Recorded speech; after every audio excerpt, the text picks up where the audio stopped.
Good morning. Welcome to the, what day is it? Wednesday. Oh, it is, isn't it? Wednesday morning Bible study. Hallelujah. Camp meeting, 2018. Yes, praise the Lord. Yeah. Praise the Lord. God is helping us. Yes, He is. And we want that to continue, don't we? Amen. Praise His name. So we just trust the Lord to help. I really didn't come dressed to moderate this morning, but Sister Wooten's on her way either to the doctor or the hospital. Brother Wooten is in the hospital, has a couple of kidney stones. One is, they say, is too big to pass. They're going to have to operate on him tomorrow. This is what I understand is happening, the schedule. But they did manage to get his pain under control. I've watched other people writhing in agony with a kidney stone. I've never experienced it, and I don't have any desire to taste that for myself. But it's very, very, very painful, and we're thankful they were able to help him get some relief from the pain. But it looks like they're going to have to operate to get that large stone. So we want to be much in prayer the next 2 days for our director. We want God to touch him. We want God to be with him, guide the surgeons, however they're going to do it. I'm not sure what procedure they'll use. But let's remember Brother Wooten even as we open our service this morning. And then we also want to remember Sister Cheryl Melton. She went to the urgent care yesterday, still a little under the weather, I think, this morning. So let's remember Sister Cheryl Melton in prayer today. So those two reports were given to me before service. I'm not trying to take Brother Sarver's job here.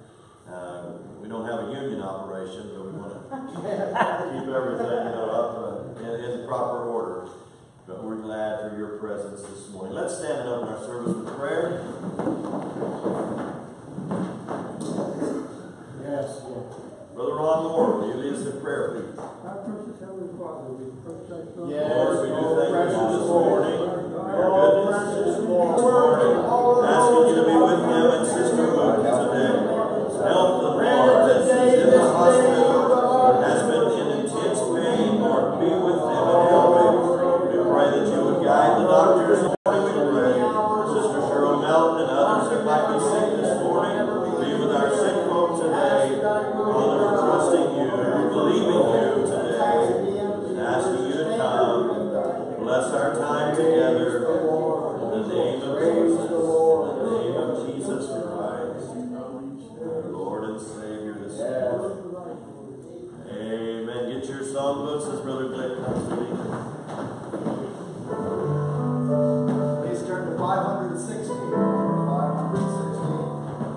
Tis so sweet to trust in Jesus. The mind is reminded of that wonderful. For grace to trust in more how sweet to trust in Jesus. Just to trust His grace.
by day, with each passing moment, strength I find to meet my trials here. I love this beautiful, beautiful hymn. So let's do our best to sing it. I don't know how many of these songs that a lot of you know, but I know that you can at least put yourself into it. Try it. It's wonderful to learn great songs about God and His care over us. So this is a wonderful song along that line, how God cares for us. Yes, yes. Watching numbers 105.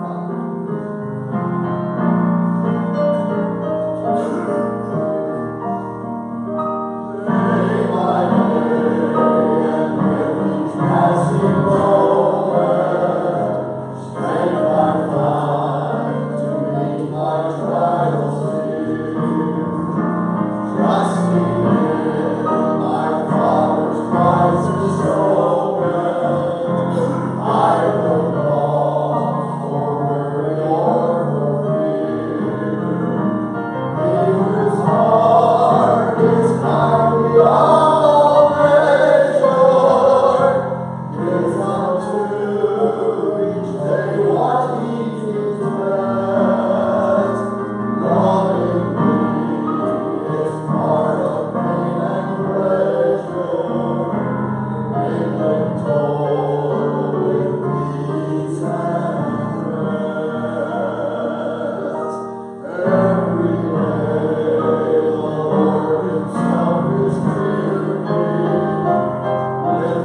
this out or whether you've been serving Him for 60 years, that's still the cry. Still the desire of the Christian heart to see Jesus, to touch Jesus. Yes. And have Him touch us. Isn't it a wonderful thing? With His touch, it's what I long for. Makes a difference. His touch is what I need. Yes, that's all. And His touch does something. Strengthens, encourages, fortifies us for whatever's ahead. God is good. We love Him this morning. I was thinking if I could sing, I would have started He is here. Hallelujah. We're so glad this morning for His presence that's settling down. Yes, well. He's talking. Well. Are we listening? Brother Sarver, come and give us what you want this morning for our prayer time, for our prayers. We're glad for a good prayer this morning. Those that come in. Of course, everyone is praying. Others that are on their way back, I'm sure Brother Newton is praying as they're trying. Oh, yes. I'm sure and convinced I don't have to question some things. And I know God's word's always true. His promises are true. They're yea and amen. We have a great God to turn to. Know that He hears and answers prayer. That He is answering prayer. He's been answering prayer. He's going to continue to answer prayer. Praise His name. As was mentioned, we need to continue to uplift our director, Wooten. We need to remember Cheryl in prayer. We need to remember a sister that's going to go in tomorrow for surgery. Mrs. Gray. And then also we need to remember Gerald. He's going in for his CAT scan. And that's around 11 o'clock. And he was over there and helped get his little vial open. He had to drink that stuff. Even they would give a little berry taste to it. Still, to get it down. He didn't hesitate. He drank the whole thing. And drank it until it was all down. So let's pray for him. It's good to know when you place your hands in the hands of the Master, He has ownership over you and I. That is the safest place to be, is in the arms of Jesus. Amen. Praise His name. We go to the Lord in prayer, giving this thought here this morning. The eternal God is thy refuge, and underneath are the everlasting arms. Yes. And He shall thrust out the enemy from before thee, and shall say and destroy them. You know, Israel is a modern day miracle of God who keeps His promise. Yes, it is. Israel is a modern day. Say, how do you know the Bible's true? And may question somebody say, I can give you one word. Jews. Israel. You want to see a modern day God work? Israel to Jews. Praise the Lord. It gives me such hope. Knowing that God isn't just master clock and winding going off. He's active. He's here this morning, our brothers. Let's all stand. Amen.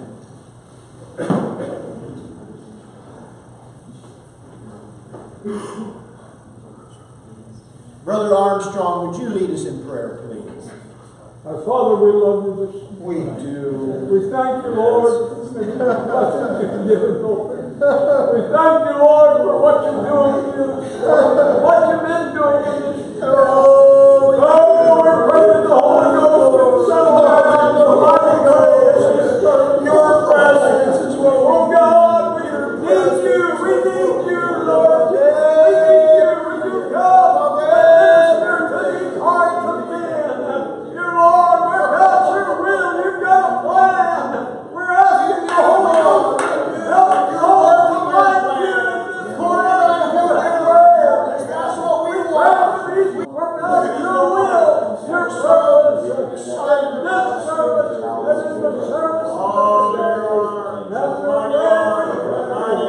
Oh God, we'll surely give the glory and the praise. In Jesus'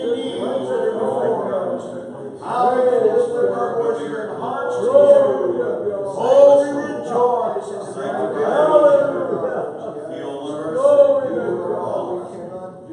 You shall have all the praise and the glory. We're here to praise you. Worship you. Amen. Thank you. Praise the Lord.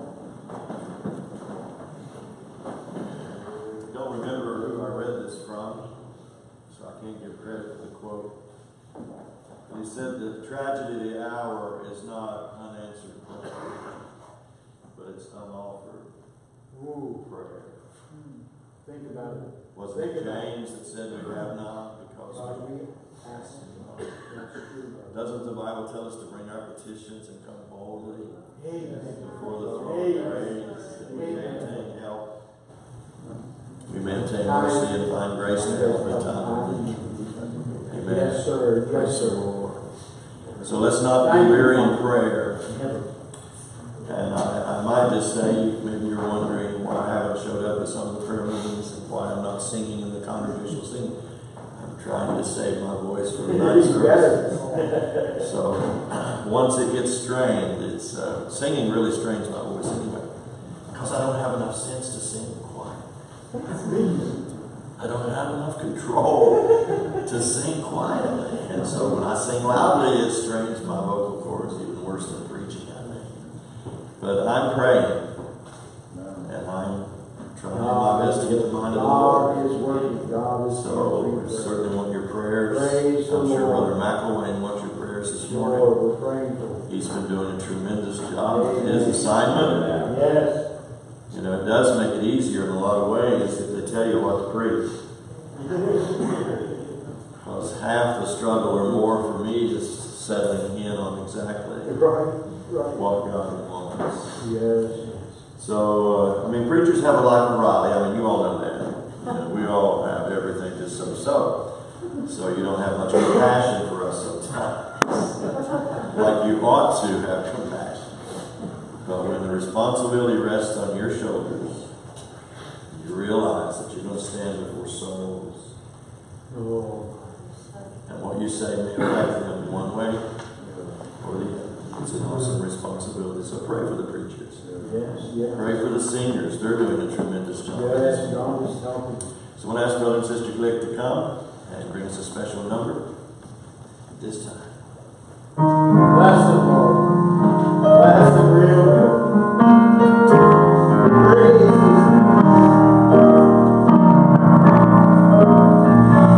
Consider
this morning? Real. Good news. You have good news to bring. Aren't you glad? Amen. If your heart's clear this morning, we're going to turn the remaining time over to our Bible teacher, Dr. McElwain. I'm richly enjoying this. I'm greatly enjoying his Bible lessons in the book of Job. I don't know if they're copyrighted or not, if you'd let some of us other preachers use some of his material or not when we go somewhere else to preach, but he's doing a tremendous job. We really appreciate him coming. And he's doing it under a load. He's going back and forth and trying to maintain other responsibilities. That's even harder, driving all those miles. And I hope he's still honoring his wife's request. Yes. All right, Brother McElwain. Bless the Lord.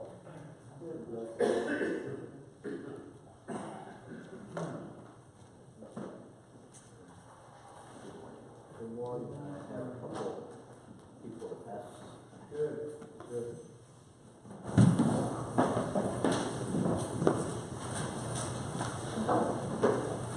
Good. Bless the Lord, bless the Lord.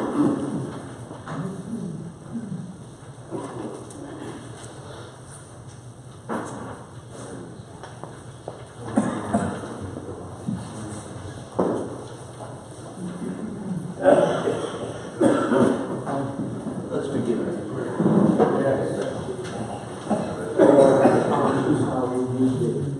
Dear Lord, thank you for this day. Thank you for this wonderful day. Thank you for your goodness. Help us as we study your word. Yes, Lord. Open our hearts to your word. Do Father. Ears to hear, hearts to receive.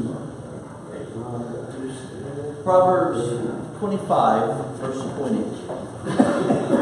As he that taketh away a garment in cold weather, as vinegar upon nitre, someone has paraphrased vinegar and soda, so is he that sings songs to a heavy heart. I want to look this morning at the friends who visited Job. Yesterday we tried to look at Job's search for an answer. Tomorrow we're going to look at God's response to Job. But today I want to trace briefly the friends who come and what they tried to do for Job. Many of us, we do our best, but we're really not very good at what appears to be a simple task, and that is giving comfort and encouragement. Someone's in the hospital for an operation. Sister Josephine comes by. Says, "Oh, I hope you'll be okay. My sister's uncle had this operation. She ended up paralyzed. She's in pain 24 hours a day for the rest of her life. Hope it doesn't happen to you." They told her it was a minor thing. "Well, I better go. I just wanted to encourage you a bit." That's right.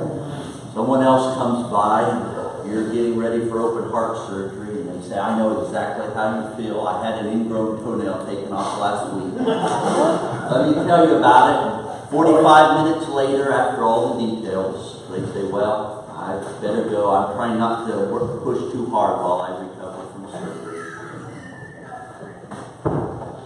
And the worst is Brother Maxenfeld, who comes over and says, "Let's try to find out what God is trying to teach you in this. Maybe there's some hidden sin that He's trying to deal with. Let's see what we can find." It's hard. It's hard to know what to say to people who are hurting. I know because I've watched it. So I don't want to be too hard on the friends. Because we know chapters 1 and 2. They didn't. Right. And before you're too hard on them, I would just encourage you to think for a moment. If you see someone who for no explainable reason, they claim that everything is right between them and God, everything is perfect, but you look at them and you see all of the terrible things that have happened to Job just like that. Are you going to be tempted to wonder I wonder what they did that brought this on. Because they don't know chapter 1. They don't know that God says Job is perfect and upright.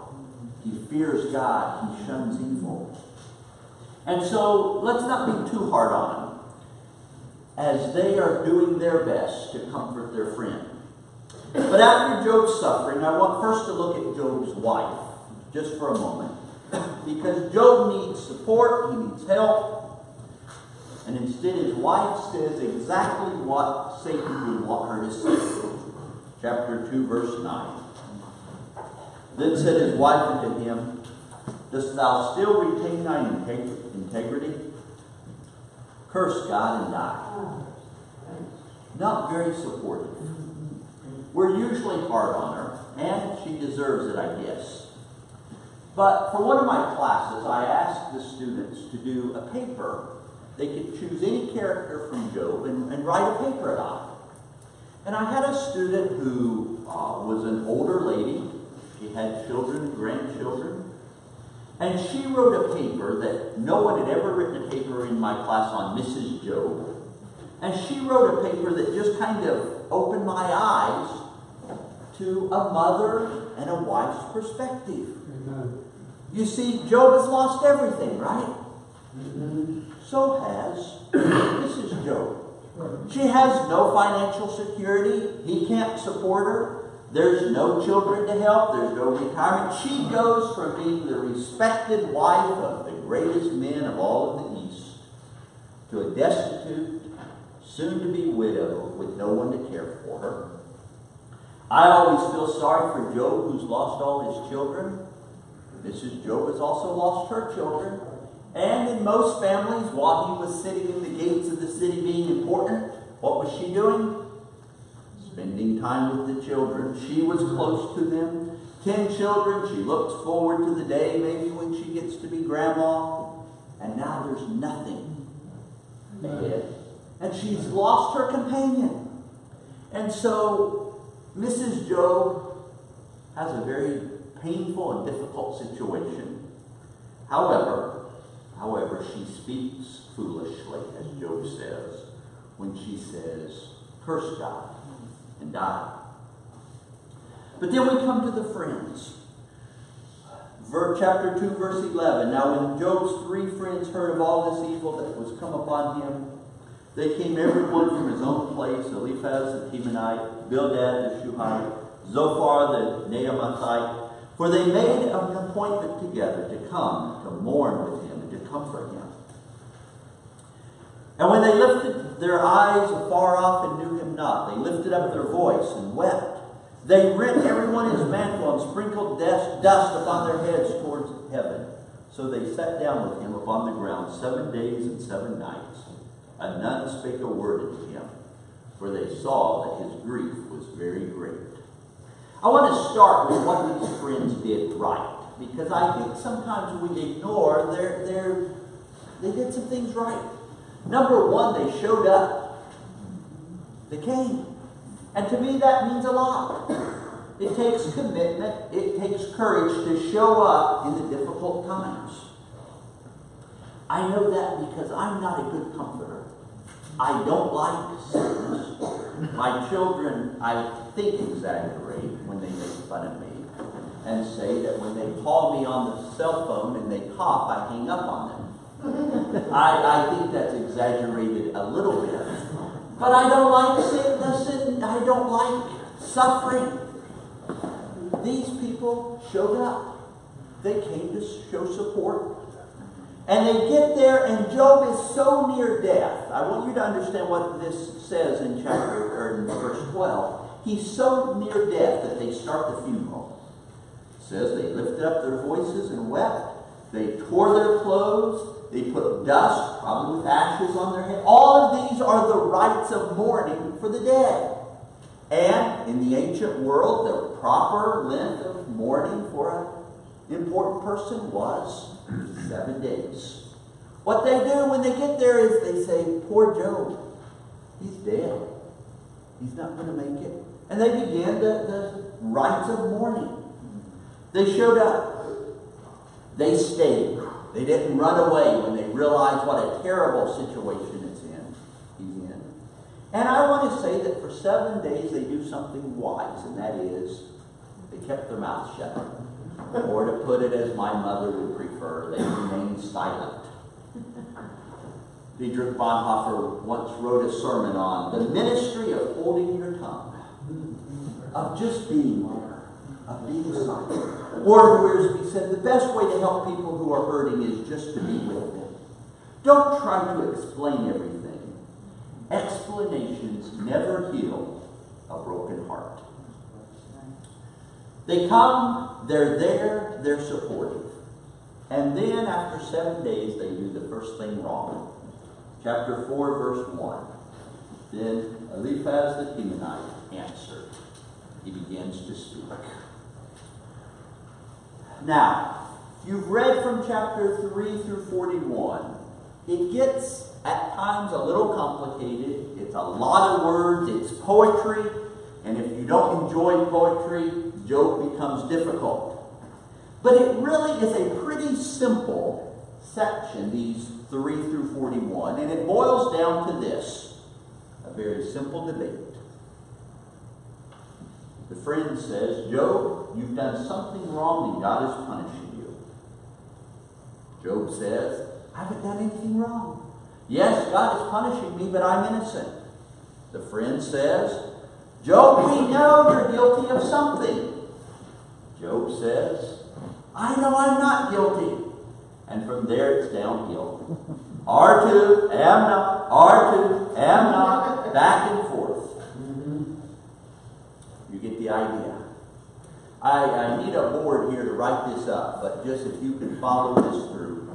The friends have 4 statements that sum up their logic. I think I put a place for you to write this down. Number 1, they believe that suffering is punishment for sin.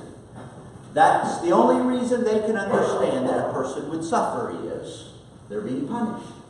Number 2, they believe God is just. He is not going to punish someone unfairly.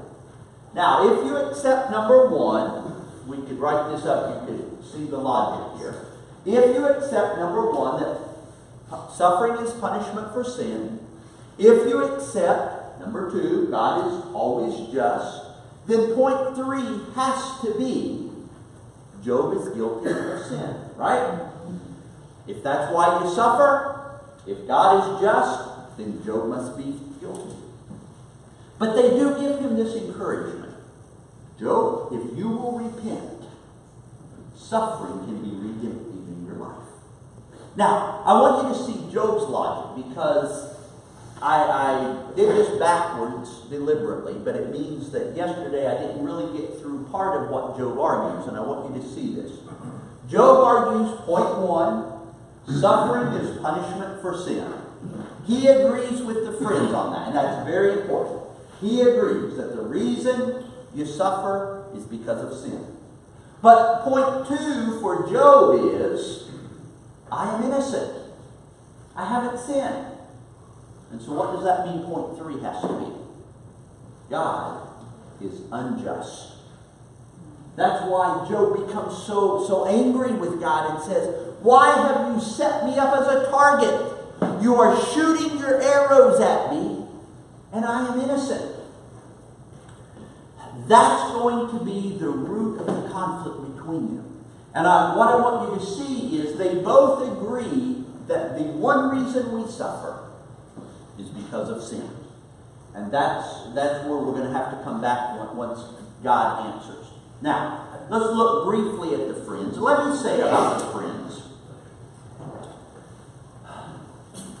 I would guess that 80% of sermons on the book of Job come from the statements of the friends.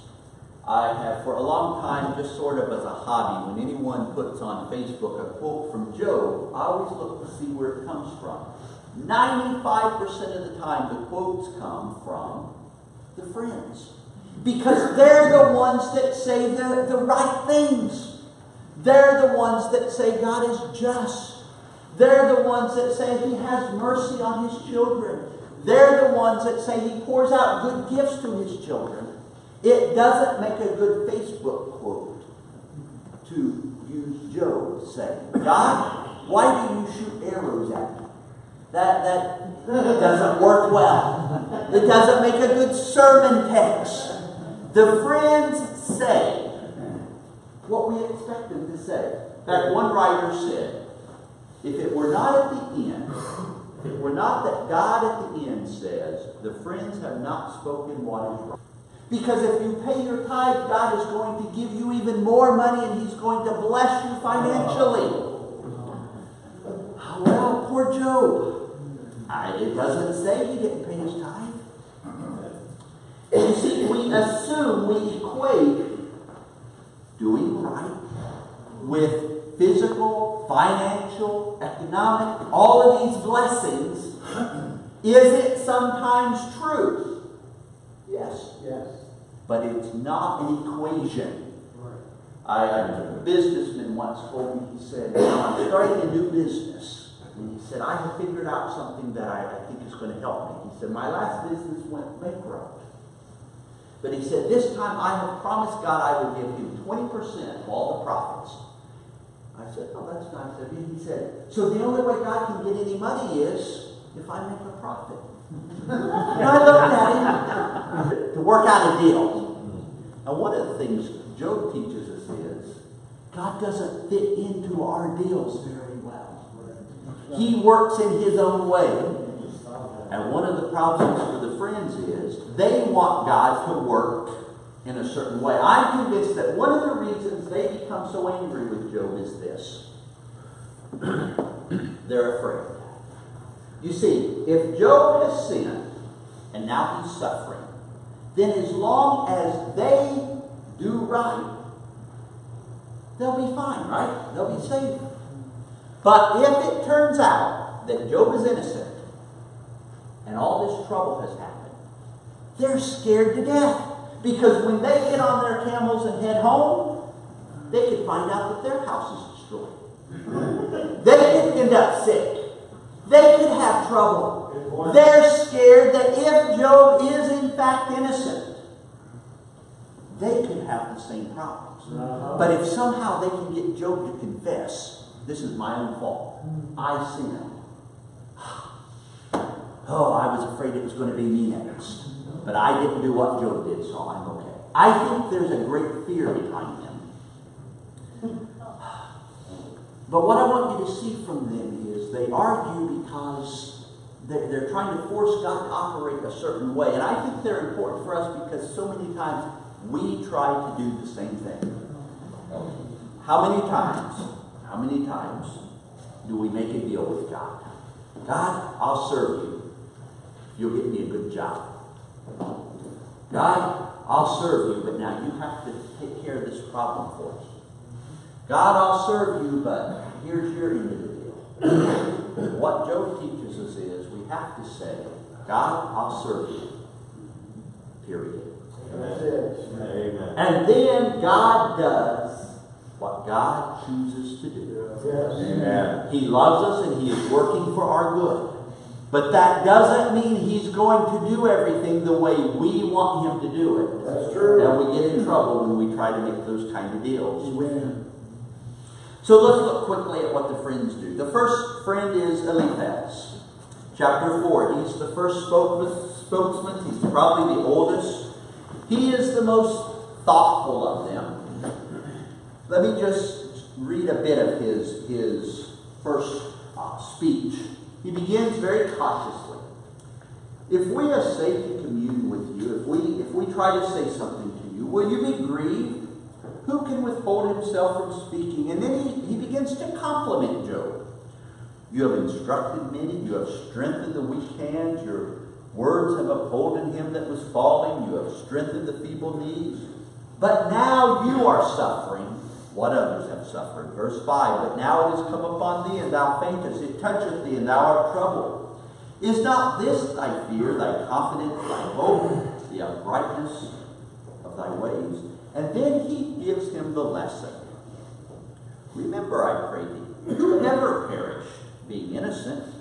Or where were the righteous cut off? Even as I have seen, they that plow iniquity and sow wickedness reap the same. Job, you've done a lot of good. But you need to understand this, Job. The innocent are not the ones who perish. The righteous are not the ones who are cut off. Those who sow wickedness are the ones who reap judgment. Now, again, is that true? Yes, it is. Yes, it is. Galatians will say, we reap what we sow. But one of the lessons of Job is, in Job, an innocent man reaps not what he sows. Job is not reaping the results of his sin. Job teaches us that we can't put everything in little boxes. That everything, this is how God always has to work. In Job's case, he is not reaping what he sows. Eliphaz goes on, chapter 5. If I were in your place, he says, this is what I would do. I would seek unto God, and unto God would I commit my cause. Instead of crying out against God, I would seek Him, I would repent. He goes on to tell Job, you need to be thankful that God is correcting you. Verse 17, behold, happy is the man whom God correcteth. Therefore despise not thou the chastening of the Almighty. Again, that makes a wonderful sermon text. We've used it. But the problem is this. God isn't correcting Job. It's a perfectly good text. But it doesn't apply to Job's situation. He goes on, verse 26, 27, he says, if you'll repent, this is what will happen. Thou shalt come to thy grave in a full age, like as a shock of corn cometh in his season. Lo, this, we have searched it, so it is. Hear it, and know it is for thy good. It's a good sermon. It's a good sermon. Job, you reap what you sow. The wicked suffer, the righteous are blessed. God corrects those who go wrong, but repent and God will bring you back. It's a wonderful sermon. There's only one problem, and that is this.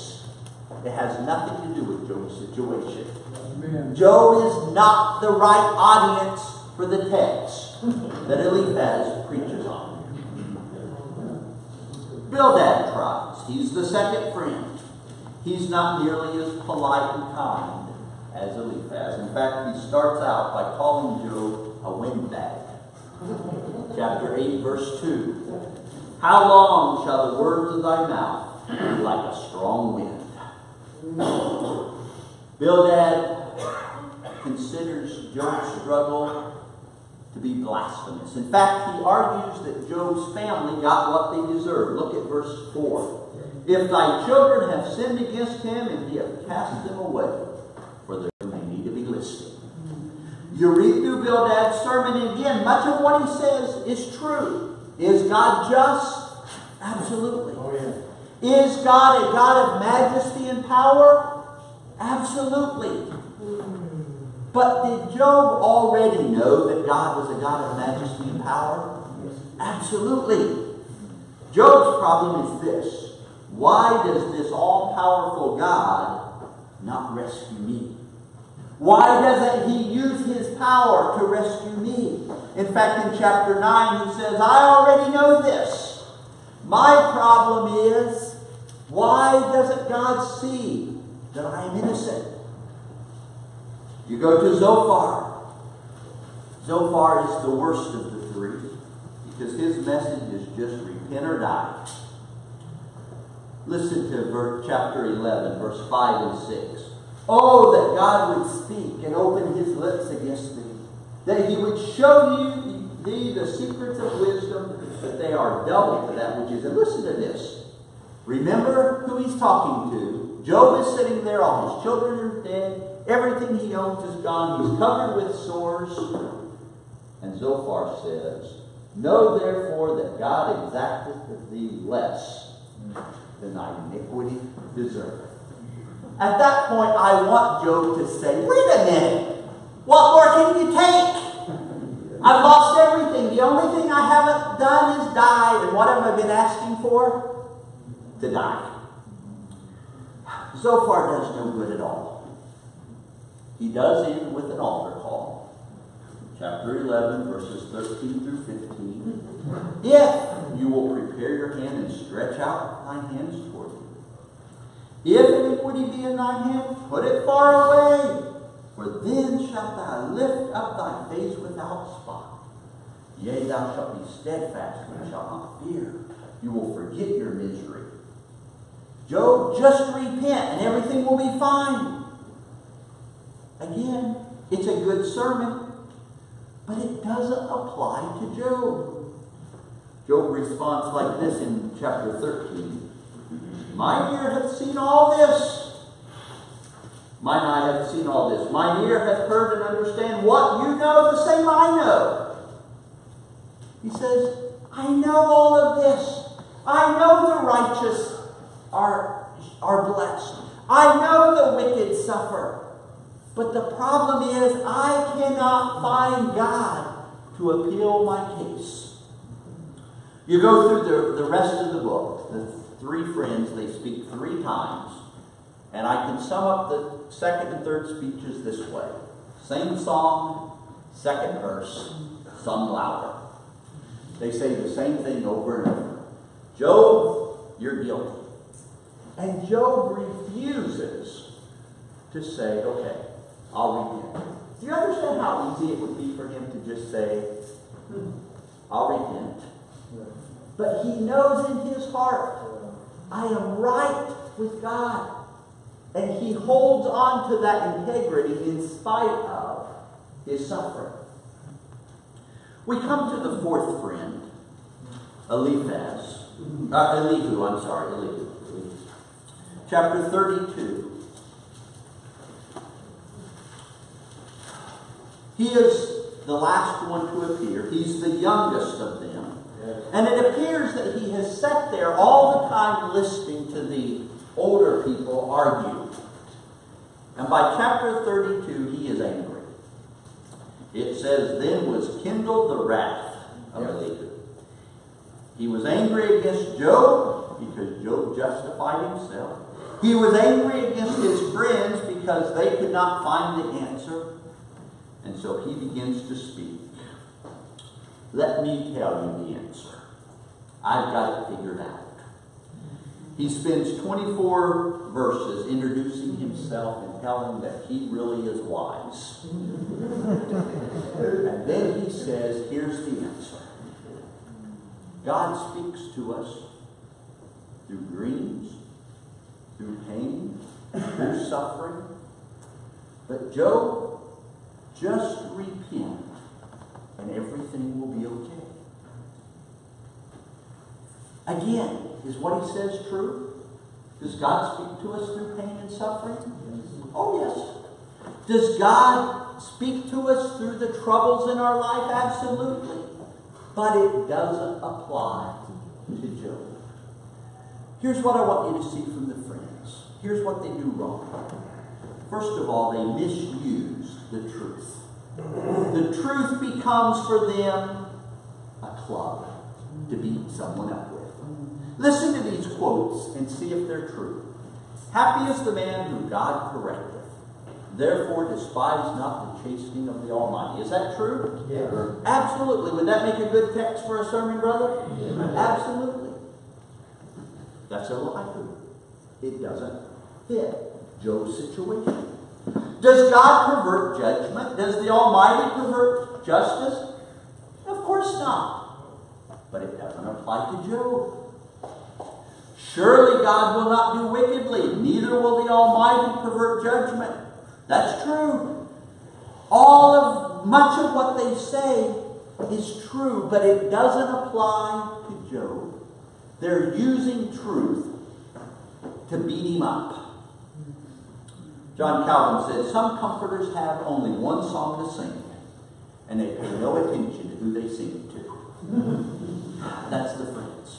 You see, we can speak the truth, and here's what I want you to get this morning. We can speak the truth in a way that destroys rather than building up. Ephesians 4, Paul talks about speaking the truth in love.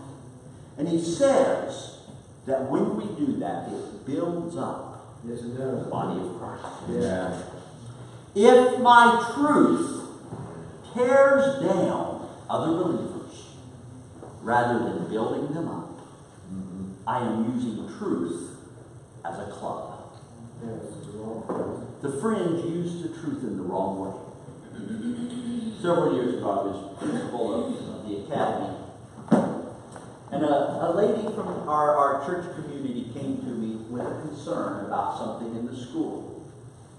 She didn't agree with something we were doing, and she wanted to express her concern. When she was done, though, she did something that rarely did people who came with a complaint do. She expressed her concern and what she wanted me to do about it. And when she got done, she said this. Now, she said, Brother McElwain, you are my brother, and I pray for you every day. And she said, I've told you what I want you to do and what I think you should do. But before I leave, I want you to know that if you don't do what I think you should do, and I thought, you are still my brother, and I will still pray for you every day. Isn't that wonderful? That was a lady who understood how to speak the truth in love. Yes, sir. Not to use it as a club. As Christians, as brothers and sisters, if we could learn to speak truth to one another, That's good. without beating up one another. Amen. Because at times I hear people speaking truth, but it's a club. It's beating people down, and there is nothing that builds up. The friends used truth in the wrong way. The friends forgot their mission. What was the mission of the friends? Why did they come? You remember? I read it at the beginning. Why did the friends come? To mourn and to comfort, sympathize with Job, right? Yes. But by the second speech, they've completely forgotten about comforting and encouraging. Instead, they are beating on him. They came as comforters. They became prosecutors. Now, here's what happens, and some of us have done this. You give him advice, and he doesn't take it. And what happens? You get frustrated. And soon, we're far beyond what we came to do, to encourage and to build up. And instead, we're a prosecutor. Listen to Eliphaz, for instance. In the first speech I read to you, you have instructed many, you have strengthened weak hands, you have upheld him who was falling, you have strengthened the feeble. That's Eliphaz, first speech. Listen to the third speech by the same person. Is not thy wickedness great? You have stripped the naked of their clothing.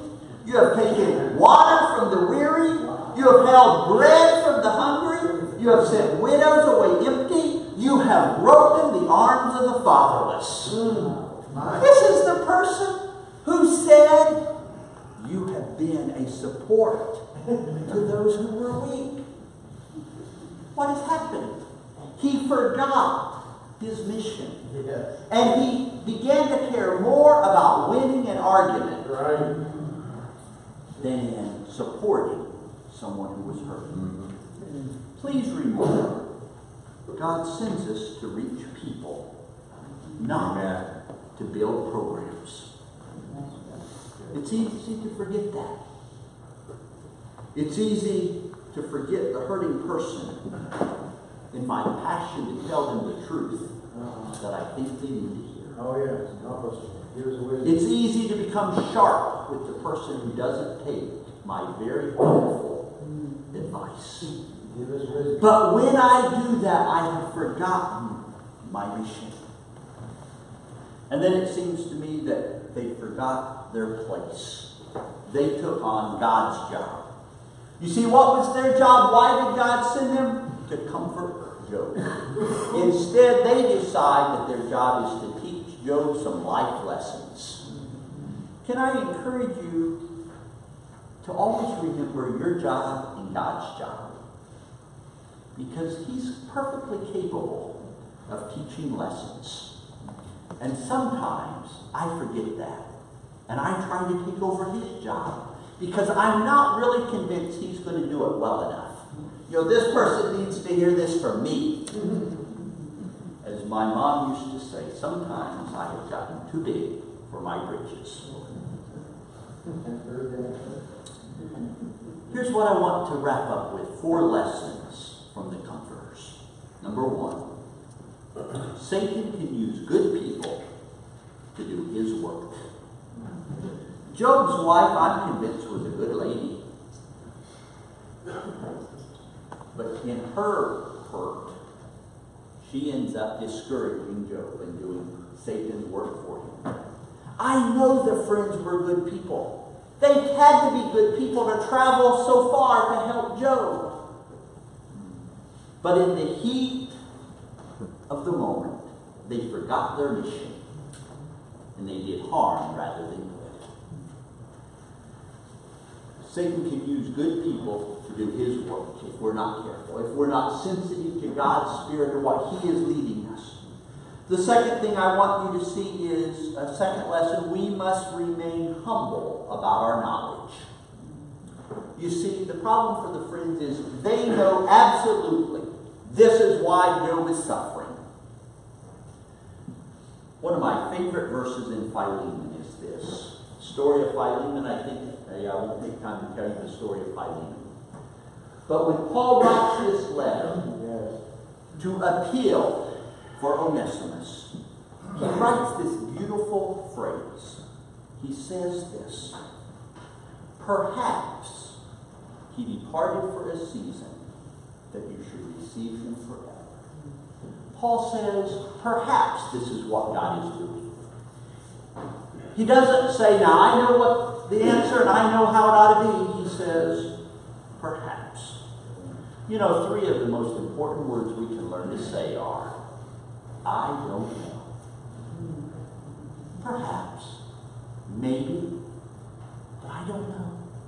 It is so easy for us to become so confident that I have the answers. The friends were not willing to say to Job, we don't know, but we're here anyway. The third thing I would say from the friends, back to something I said the first day, and that is the need for the right word at the right time. You read through the friends' speeches, and most of what they say is right, except that it's not the right truth for Job's situation. He needs to hear something different.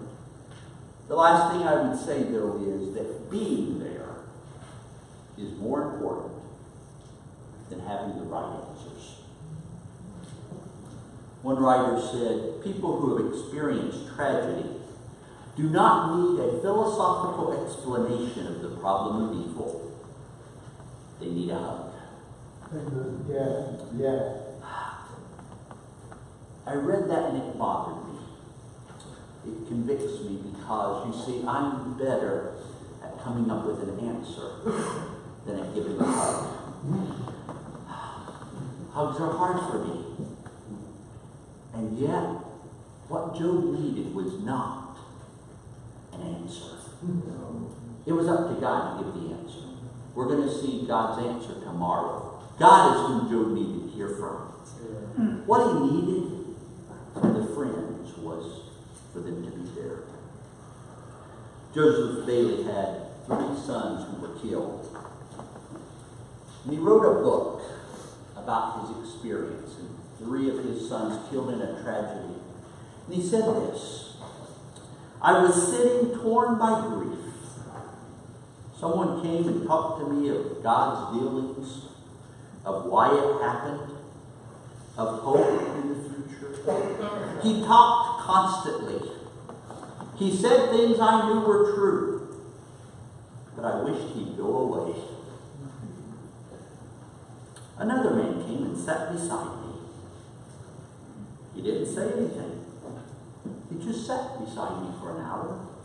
He listened when I spoke, answered briefly, prayed simply, and laughed. I hated to see him go. I was comforted. As I read the Friends,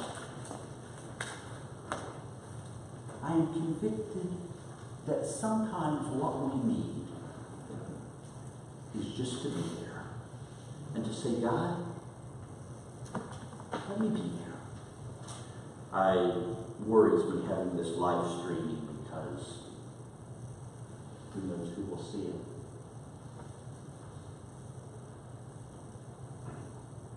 On my way over here this morning, got a phone call from a pastor who has a church and we were going through unimaginable hurt. We talked a while, tried to answer. I hung up the phone. I said, God, I don't have the answers for a situation like that. There's nothing to say. There's no solutions. 5 minutes later, I get a text message from a former student who has a terrible situation in his life.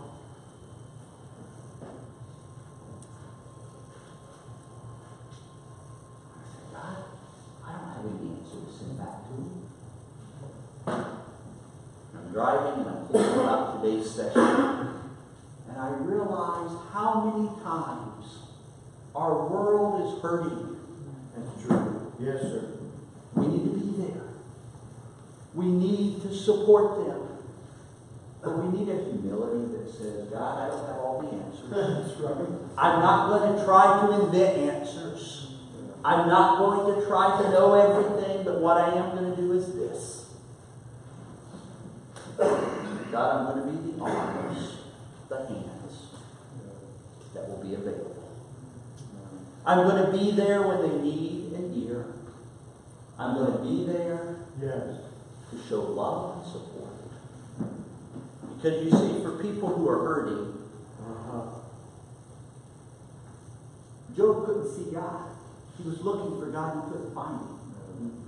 But he could see 4 men sitting around the campfire. It seems to me that their mission, what God had sent them to do, was to be there as the representatives of God. They were there to show God's love to a man who was looking for God and couldn't find him anywhere. That's right. And they failed miserably at doing that. And as I read their speeches, I want to say, God, help me not to be so quick to say, this is what you need to do. This is the answer. Yes, sir. Just follow my 3 steps and you'll be okay. And yes, please understand, sometimes that needs to happen. Okay? Sometimes, Job isn't the only book in the Bible. Okay? There are other spots in the Bible where Paul says, Peter, this is what you need to do. Yes. So I'm only giving part of the picture here. But one part of the picture is sometimes we just need to be there. And say, God, would you work through me? Would you show your love? At the end of the speeches of the friends, Job is no closer to an answer than he was at the start. He is still alone. He still can't find God. And here is, and I'm going to leave you with this to think about, and then we'll come to it tomorrow. But I want you to understand this again. I wish I could write this out for you. Both the friend and Job agree, point 1, that suffering is punishment for sin. Where they disagree is on point 2. Point 2 for the friends is God is just, and because of that, Job has to be guilty of sin. You understand their logic? Now, you're not going to agree with Job's logic, but do you understand it? God is suffering his punishment for sin. I am innocent. Therefore, Job says, God has to be unjust. You understand his logic? Tomorrow, God is going to restore. And what he's going to do is to simply erase all of that logic and put in its place something that neither the friends nor Job That's right. had ever thought. Yes. And it is that pulls together for us when life doesn't make sense. You see, as long as life fits into simple 3-point outlines, it's all nice. Find the right outline, find the right logic, and it'll work. But there are times when life doesn't fit into 3-point outlines. Point 1, point 2 doesn't lead to point 3. And that's where Job finds himself. God's answer, if you want to read to prepare for tomorrow, God is going to begin answering in verse 38. 38 through 41 is going to be God's answer. And when he answers, he's going to say something that the friends did not expect, that Job did not expect. And quite honestly, when I read it, it's not what I expected. You see, if I were to ask you, after all the suffering that Job has gone through, when God answers, what do you expect him to say? Let me just do this like a class instead of a sermon for a minute and ask, what would you expect God to say after all the suffering that Job has gone through? I can do what I want. You do all of me. Okay, you expect God to say, I can do what I want, you come to me. That's what Elihu answered. Okay? I'm sorry you had to go through this.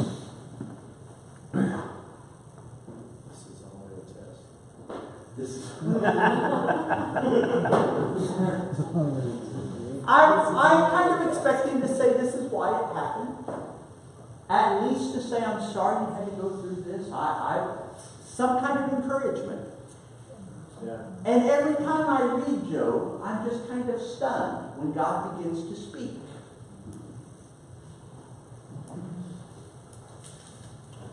Who is this that darkeneth counsel by words without knowledge? Gird up now thy loins like a man, for I will demand of thee an answer, thou me. And I said, wait, God. Look at him. He's hurting. Why are you picking on him even more? Man up. Man up. But God's answer is powerful. And when he's done, Job is going to say, not, okay, I understand. But he's going to say, I am comforted. So, tomorrow we'll look at what God says to Job and Job's response. Let's pray.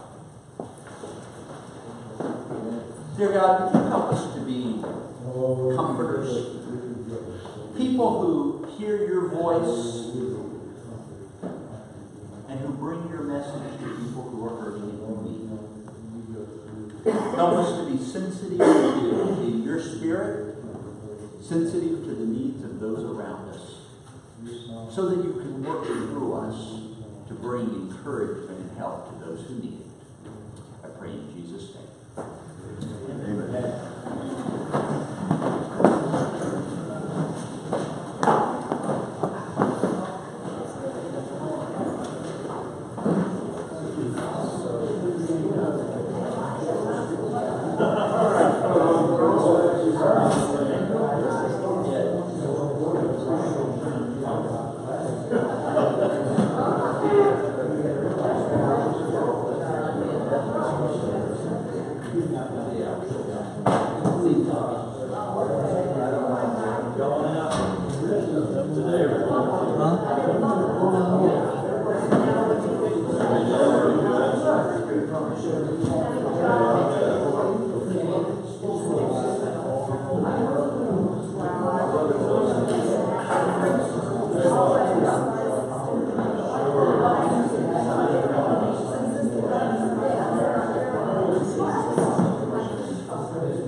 Yeah.